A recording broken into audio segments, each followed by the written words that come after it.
this is where we're headed tonight. We're going to do 4 different sections. We're going to talk about several different things that relate to Jesus, relate to the historicity of Jesus, and we're going to cover different interpretations for the facts that surround what we as Christians believe is the resurrection of Jesus Christ. So first thing I want to talk about is secular sources for Jesus. Okay? So secular, completely non-Christian, what can we learn from non-Christian sources?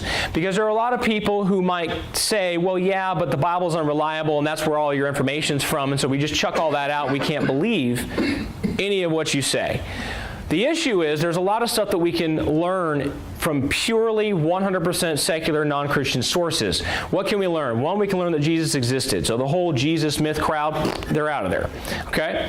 Regarded as a wise and allegedly performed miracles. I say allegedly, why? Because as Christians we believe it's not allegedly, but we can at least say people said he did supposedly. People said that he worked miracles, and we can get that from secular sources. We know he was executed by crucifixion under Pilate. So again, people who say he wasn't crucified, he never existed, these types of things, they don't really have much historical evidence to stand on. His followers began a new religious movement, and his followers worshiped him as God and were willing to die for their beliefs. These are all things that we can get from secular sources. What do I mean by secular sources? I'm going to give you 2 out of about 9 that we have. The first is Tacitus, and this is what Tacitus said in his Annals 1544. Christus, the founder of the name, he's talking about Christians, had undergone the death penalty in the reign of Tiberius by sentence of the procurator Pontius Pilate. So, right there we get death penalty. Who was reigning? Tiberius, Pontius Pilate. Well, the book of Luke says that. It opens up with similar facts. However, Tacitus was no friend of Christians. He was a Roman historian, and he has no reason to lie. So, very strong evidence from a completely secular source of these facts about Jesus. Now, how many people in here have ever heard of Josephus? Anybody heard of Josephus? A few people have, okay. So, Flavius Josephus was a Jew, so he was not friendly to Christianity, and he actually turned coat and went over to the side of the Romans. So Jews couldn't stand him. He became sort of a historian for them. He was paid and kind of employed by them to write histories, and he wrote a couple of books of histories.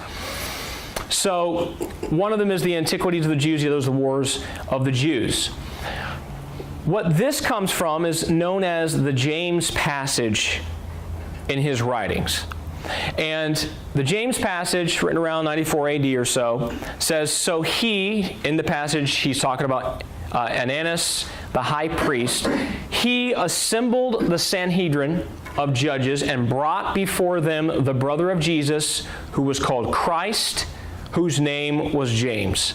So, again, facts that we find in the Bible from a historian who has no belief in the New Testament, who's not a Christian. He's writing for the Romans, he's a Jew, and yet we can come to these basic facts about Jesus Christ.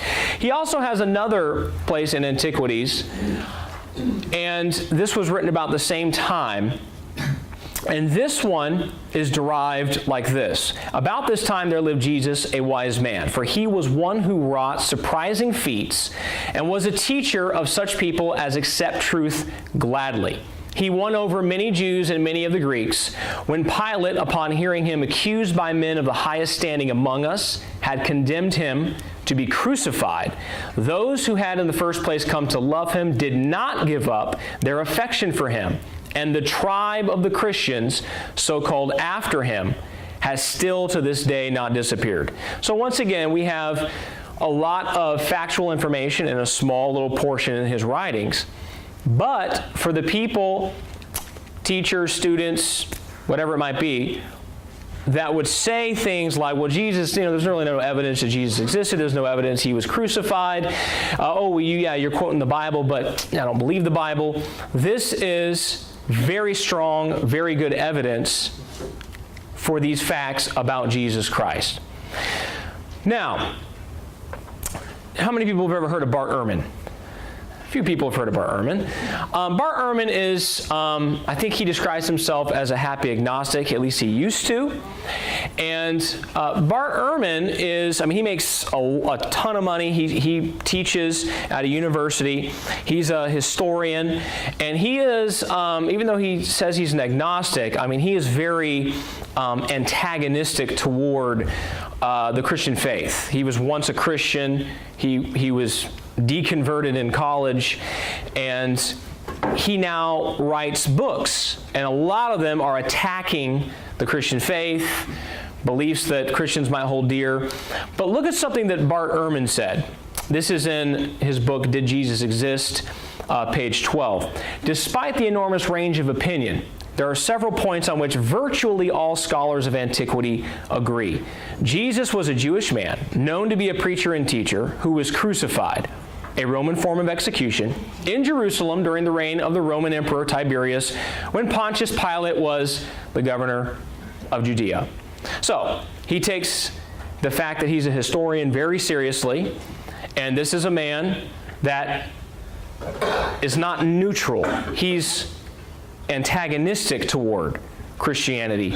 And so a lot of the quotes that you'll find I'll throw on the board here throughout the evening, that's the kind of people that I use. Because honestly, if a Christian says it, someone could say, well, yeah, but they're biased. And so everybody's biased, and you use the guys on the other side, and they're saying the same thing as you, it's probably at least closer to being true.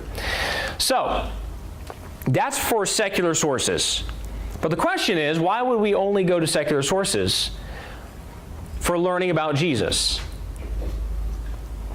Well, before we answer that question, I want to do a little audience participation. Don't shout your answer out. But, question, how many terms are U.S. presidents allowed to serve? How many terms are U.S. presidents allowed to serve? We're going to explore that at the end here, but I'm going to make a point using that, the answer. So how many terms? How many terms? President or past? It's a good question. Let's keep going.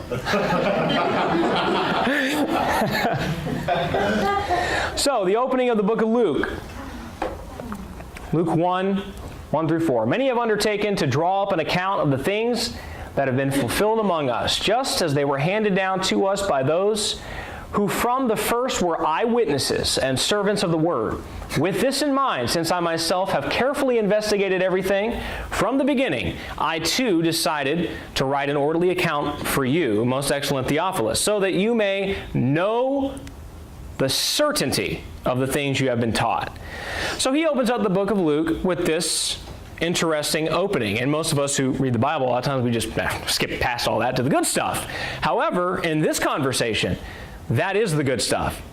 Acts chapter 1, in my former book, Theophilus, I wrote about all that Jesus began to do and to teach.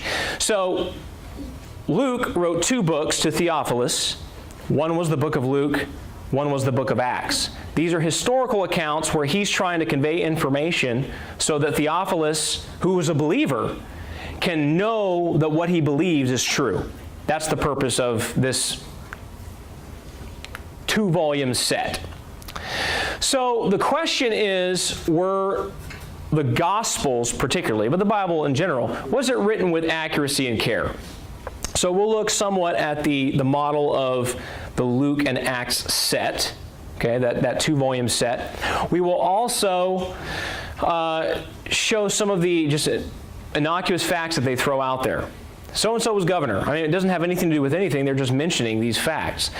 And then we'll show that they did indeed focus on accuracy and detail when they wrote the Gospels. Because that's where, obviously, we get the history of Jesus, right? If you go to the epistles, there's not a lot of history of Jesus in there. That's letters written to churches and individuals. So it's primarily Matthew through Acts where we get some of this historical information. As we move forward, we have to avoid something called anachronism. Anachronism is where you take something in one time period and you put it into another. time period. Okay? So for most of us, Google is a way of life. Okay? But 15, 20 years ago, Google was not a way of life. And so we could literally just talk about something that happened mid-90s and wonder why somebody couldn't just find this information. How could they not know? They could just Google it. Well, they can't Google it. But by doing that, we're doing what? We're taking what we have now and we're pushing it back and saying, well, why couldn't they do that? You see how that works? You can take something from the past and pull it into the future. We have to be careful not to do that. Whenever we look and examine the scriptures, we have to go by what their time frame was and what it was like in their day. And then we can more accurately determine what they were saying and how things work in the Gospels. Second, we have to remain objective.